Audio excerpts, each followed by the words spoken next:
Kassel es uno de sus primeros destinos como director.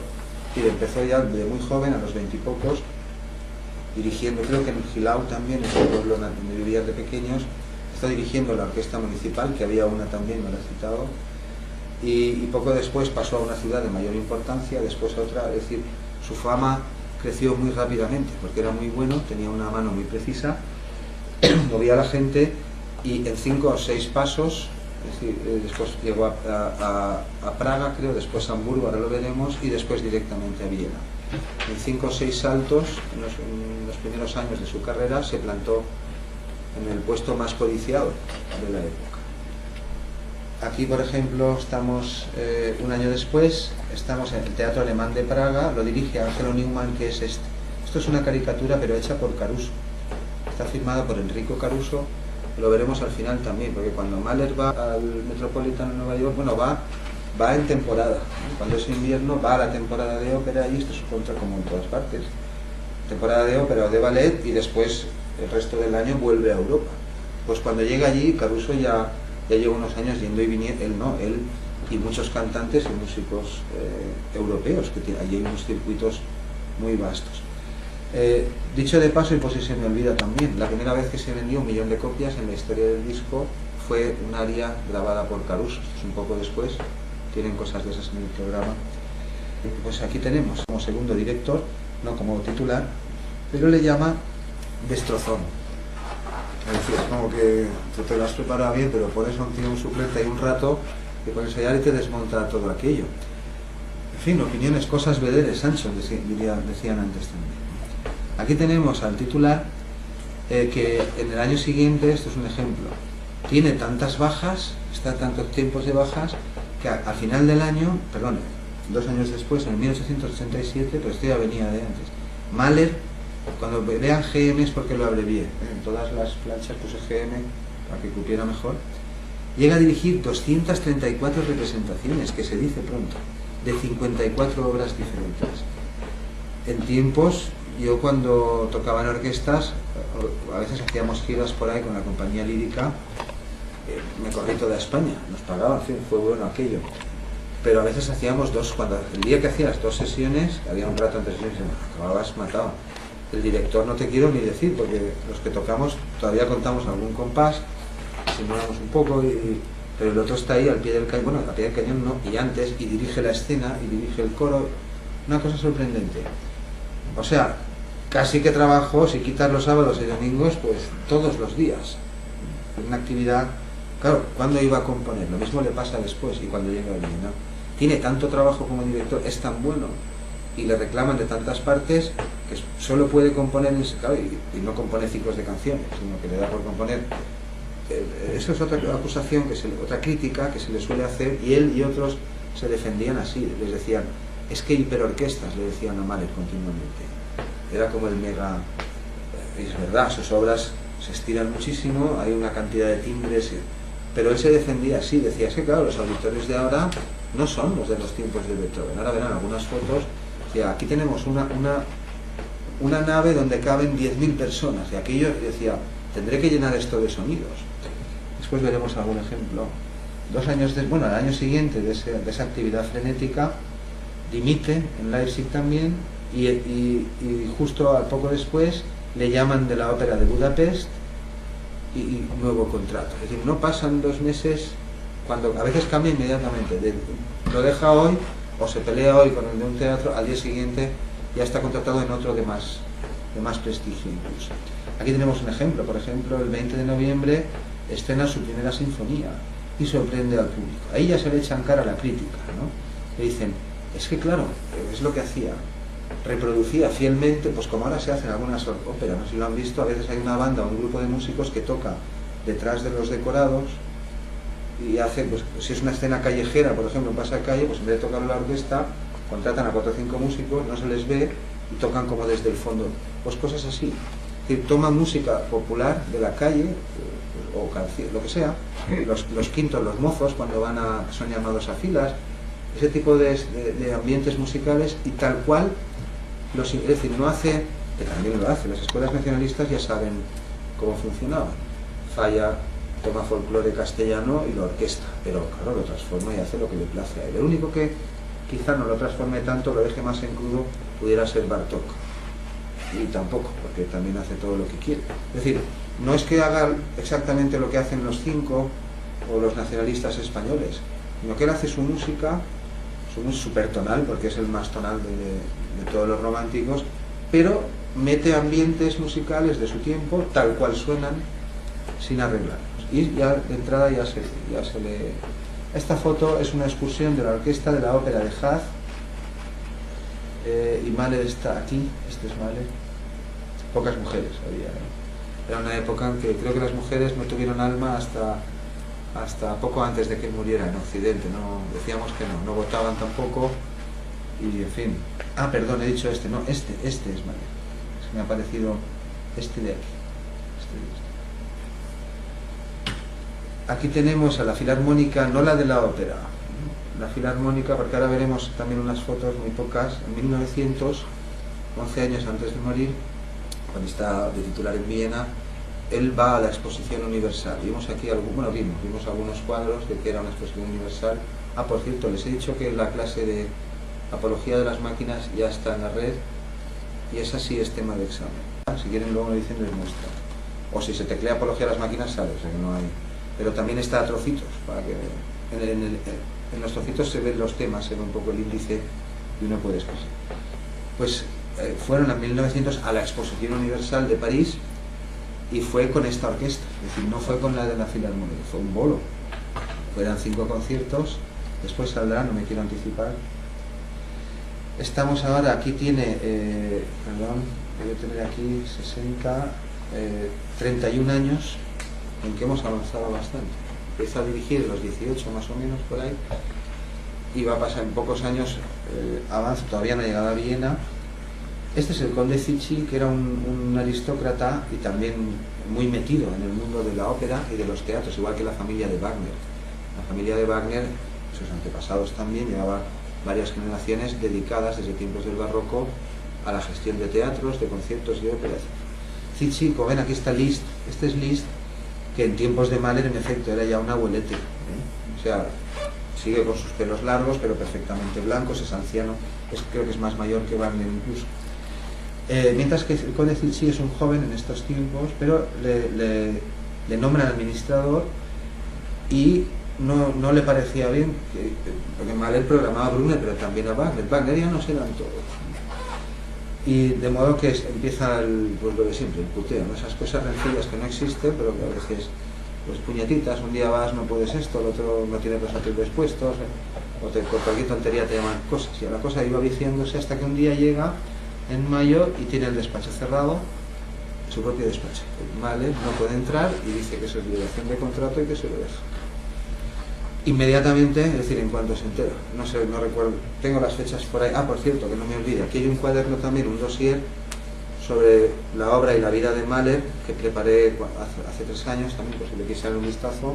Aquí está lo mismo que yo estoy contando, un guión de la clase, diferentes materiales, muchas cosas.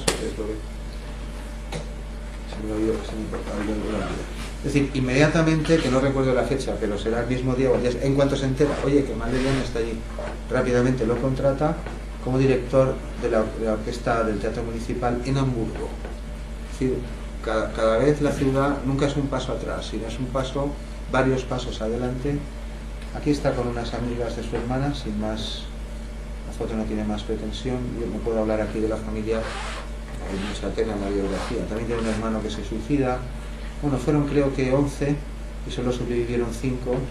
Eran otros tiempos, no sé si lo saben, pero hasta 1905, bueno, hasta después, porque la penicilina se inventó en 1905, pero hasta tiempos de Mahler nos moríamos de una infección de caries, se te llevaba por delante. El mismo Mahler murió de una infección gastrointestinal. Y su propia hija, una de las dos, la pequeña, conocen la obra de Kindertotenlieder, Kindertotenlieder es con K, significa canción para los niños muertos, es muy conocido. Es decir, lo programan cada 2x3, las orquestas también. Esta es una obra que compuso dedicada a su hija pequeña, que estuvo 2 semanas al pie de su cama, la niña enferma con fiebre, que sabían que si aquello no se remediaba se moría, porque hasta que no se inventó la penicilina, no sé si sería la primera causa de muerte, pero con toda probabilidad. Bueno, el mismo Mahler murió de una infección, que si se hubiese cogido a tiempo, pues quizá... Aquí estamos a los 32 años, mucho más cerca de Viena, del Teatro de Viena, porque el Teatro de Viena, de la Ópera Imperial, se sabe que el titular se va a jubilar, le queda poco tiempo, entonces ya saben cómo va la cosa, hay muchas bocas para ese pescado, era un puesto muy codiciado. Y Mahler pues también está interesado, pero tiene opositores. Una de sus más firmes opositoras es precisamente la hija de Liszt, que después es esposa de Wagner, Cosima. El principal argumento es que es judío. No es que dirige mal, que sea bajito, que sea feo, que no me... que es judío. Aquí aparece ya no por ello, sino porque precisamente su primer marido, el de Cosima Liszt, es Hans von Bülow. Hans von Bülow es el que comienza, el que da inicio a esta coletilla, bueno, quiero decir rumor, a esta ficción, porque no es mito, que dice que Mahler no era un buen compositor, que no fue un compositor reconocido por sus propios contemporáneos. Es decir, Bülow, por ejemplo, era el más famoso director de su tiempo en Europa, y sí que decía que era el mejor director, decía que Mahler era el mejor director, que como director no tenía comparación ni parangón, pero que como compositor no tanto. De hecho es él el que le pasa el bolo de la Filarmónica cuando van a París, bueno, y más, de vez en cuando, oye, ve a dirigir tú, y Mahler iba y hacía su trabajo y dirigía la orquesta. Él fue el que, es decir, iba continuamente a sus conciertos, no se perdía ninguno, reconocía su fama al público y se juntaba con los demás, con Strauss y con todos los que acudían, pero decía, como compositor a Hans von Bülow no le gustaba. Yo podría hacer la pregunta al revés. No sé si conocen la obra de Hans von Bülow. Sí, yo sí la tengo, no la he escuchado toda, pero en fin, no, creo que no hace falta que hagamos comentar. Aquí, un año después, es la muerte de Tchaikovsky. Parece ser que se suicida. Tampoco está claro, bueno, yo no me he documentado demasiado sobre este asunto. Saben que Tchaikovsky parece ser que era homosexual. Lo que quiero decirles con esto es que mientras venía a Europa, porque Tchaikovsky venía con mucha frecuencia a Europa, pues hombre, Europa pues también era decimonónica, no es que estuvieran las cosas como ahora, pero ciertamente algo más de libertad había, sobre todo en París, Londres y en las grandes capitales. Mientras que en la Rusia de la época, eso creo que sí que lo hemos aclarado durante el curso, la Rusia era zarista. Es decir, Europa deja de ser absolutista o ilustrada después de la Revolución Francesa, bueno, poco después, ¿no? En 1800, después del golpe de Estado de Napoleón, pero durante todo el siglo XIX, Europa, casi prácticamente toda Europa, ya es romántica, ¿no? En cada ciudad o en cada país, pues tendrán las costumbres que tengan, pero ya es el mundo que nos está viendo en este curso. Pero Rusia no. Rusia siguió siendo ilustrada hasta la Revolución Comunista, hasta que se llevaron a los zares por delante. Mientras los cinco estaban en Rusia y llamaban a Berlioz para que les estrenase y dirigiese los estrenos, y Tchaikovsky iba y venía, y todo lo que estamos comentando aquí, Rusia, hasta 1914, creo que es la Revolución Comunista, su estructura administrativa del Estado, su forma de funcionar, y en los salones y el boato público y todo lo que se hacía, era como en tiempos de los ilustrados. Aquí escribió unas letras en su memoria y programó un concierto. Este es el autógrafo de Mahler, la segunda sinfonía. Eran amigos también, claro. Cabrón, tú eres Tchaikovsky, vienes a Europa, vas a Viena, no vas a ir a escuchar a Mahler, claro que sí. Aquí tenemos a otro, este es Arthur Seidl, no me puedo parar ahora en tanta, es otro más de su círculo. En realidad dice que se le ocurrió el final de la segunda sinfonía, que no conseguía acabarla, claro, como que si no la acababa en un verano, tenía que esperar al siguiente, que no es un paso doble o una canción, una obra de una envergadura tal que, claro, si no dispones de muchos días por delante, no se metía. Pues dice que en el entierro en el Cairo, un funeral conmemorativo de Hans von Bülow, que también fue su protector, pero es el que decía que no... Pues ahí se le ocurre. Bueno, es que la resurrección es un tema también frecuente en sus sinfonías. Quizá lo hayan oído. El tema de la muerte pues es recurrente. De hecho, este se llama Resurrección. En las primeras sinfonías, al menos, yo sobre eso tampoco vi. Este es el hermano que les decía, un hermano más pequeño. Uno de los 5 que sobrevivieron de niños se suicidó al modo romántico, o al que nos contaban de Larra, con el famoso tiro en la sien, devolvió su billete, era suyo, yo no lo voy a cuestionar. Este de aquí, en cambio, un año antes está aquí por el famoso caso Dreyfus. No sé si saben lo que es eso, porque Mahler tomó partido, como que los que defendieron a Dreyfus eran todos amigos de Mahler y de hecho iban a sus estrenos, cuando estrenaba en Viena o cuando estrenaba una sinfonía en cualquier otra ciudad, iban, y estos son gente muy importante. Este señor, un matemático insigne muy famoso, fue 2 veces ministro. Paul Clemenceau era hermano del primer ministro. Otro hermano menor fue el abogado no recuerdo el cargo que tenía, si era coronel o capitán, no me acuerdo bien. ¿Qué es lo que pasó con el caso de Dreyfus? Pues pasó lo siguiente. El Estado francés acusó injustamente, porque sabía quién era el espía real. Es decir, había un aristócrata militar, ¿no?, de alto rango, que estaba filtrando información a los alemanes, y era claro, sabían quién era. Pero le cargaron el muerto al pobre Dreyfus. Bueno, lo deportaron, le quitaron los galones y lo deportaron no sé a dónde, lo encerraron, hasta que algunos intelectuales, muchos amigos de Mahler, entre ellos el más famoso Émile Zola, que el cuadro le sonará. Esta es la famosa portada de Émile Zola en el diario francés de mayor tirada. En la primera página publicó su famoso artículo. Yo acuso ¿a quién? Al presidente de la República. Es como decir, al Estado o al ministro de la Policía o algo, o cosas así. Ha habido un postcedente reciente en España, no sé si le suena, otro famoso periodista que reprodujo esta misma portada con fines similares por otros asuntos. Es decir, esto 100 años antes no ocurría, en tiempos de Napoleón, por supuesto, no ocurría, pero era lo que pregonaba la revolución y muchos ilustrados: libertad total, todo el mundo bueno, decían algunos, ¿no? Pero de eso nada. Bueno, la sociedad francesa y al final Europa entera, toda la sociedad europea, quedó dividida en 2, literalmente, en cuanto a este tema. Aquellos que opinaban que el Estado tenía razón, porque era el Estado y cómo iba a mentir el Estado, y aquellos que, como Zola, los amigos de Mahler y otros muchos más, decían que no, que Dreyfus era inocente. Y esto lo resumió también Nietzsche, que nos dejó, por eso es el más romántico, claro, porque es el que más lejos fue, con diferencia. Es una frase muy famosa suya. Dijo: el Estado, intentando definir al Estado moderno, ya no a los estados anteriores que se las traía, sino a los estados actuales. Decía: el Estado es el monstruo más frío de todos los monstruos fríos. Es decir, no esperes ninguna piedad del Estado, es una maquinaria impresionante. Europa entera durante años, bueno, al final consiguieron demostrar que en efecto el pobre Dreyfus era inocente, y el Estado francés, en este caso creo que era el sector más conservador, las derechas, en el que he citado recientemente, era al revés. Y en fin, el siglo XX está plagado de ejemplos así. Cómo el Estado injustamente acusa a alguien, a un individuo, que es la herencia del romanticismo, y el individuo hace lo que puede. Normalmente en las películas lo pasa muy mal con una chica muy guapa, al final gana. Estoy hablando ahora de películas recientes, El informe Pelícano, Reacción en cadena. Este es un tema más que harto de tratar en el cine. Ahí acaba bien, suele acabar bien en las películas, ¿no?, de Hollywood.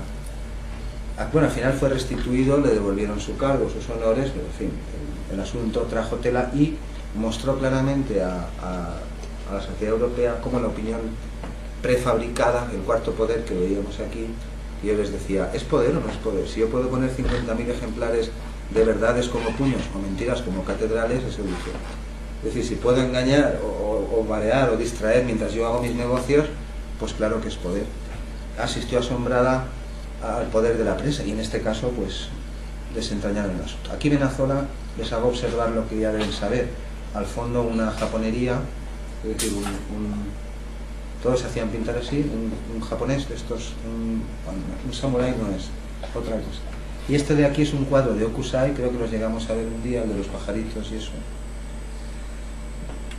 Aquí tenemos una foto, es Schönberg, porque Schönberg, al final lo recordaré de la clase, fue el protegido de Mahler. Y esto para algunos, cuando lo oyen, les suena tanto paradójico. Es decir, el padrino del que desató la caja de los truenos ya para toda la eternidad, porque Schönberg ya está enfrentado con la crítica para siempre, era precisamente el último hipertonal. En el lecho de muerte estas fueran sus últimas palabras, de Mahler. a Alma Mahler y a su suegrastro, iba a decir, al padrastro de Alma, que estaban presentes, ocupados de que a Arnold no le falte nada. Esa que se estaba muriendo, vamos, que se moría, eso estaba claro. Ya había vuelto a Europa, estaba muriendo. Y haceos cargo, preocupados de que no le falte nada. Es decir, para que vean cómo a veces las cosas, bueno, yo no las veo ni mal ni bien, creo que están bien. Si Mahler le protegió, será porque consideraba que merecía la pena que se le protegiera. De hecho, aunque se fue autodidacta, es cierto, Schoenberg, pero él es el fundador, junto con otro señor que lo veremos, de la Sociedad de Compositores de Alemania, y hasta hoy. Schoenberg tiene muchos estudios muy curiosos. El año que viene le dedicaremos una clase.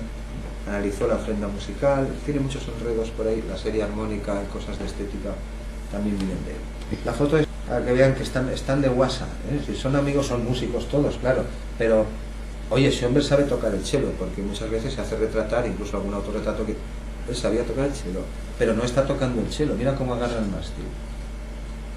Y aquí con dos dedos así, o este traía la flautica, pero y este cómo agarra el violín, o el de la trompa, están posando. Que probablemente se han intercambiado los instrumentos, el cello no, no se toca el cello así. Hombre, para hacer una improvisación de Stockhausen, a lo mejor el cuarteto de los helicópteros, no, era el martes que lo cité. Esa obra la conocen, ¿no? El cuarteto de Stockhausen para cuarteto de cuerda y helicóptero. Oye, que no estoy de broma, no me toman en serio. Oye, en YouTube, no me paro. Era así, que sí. No se lo cree. Se cree que estoy tomando el pelo, que me están grabando, ¿cómo voy a estar tomando el pelo? Estoy diciendo verdad. Estoy diciendo verdad.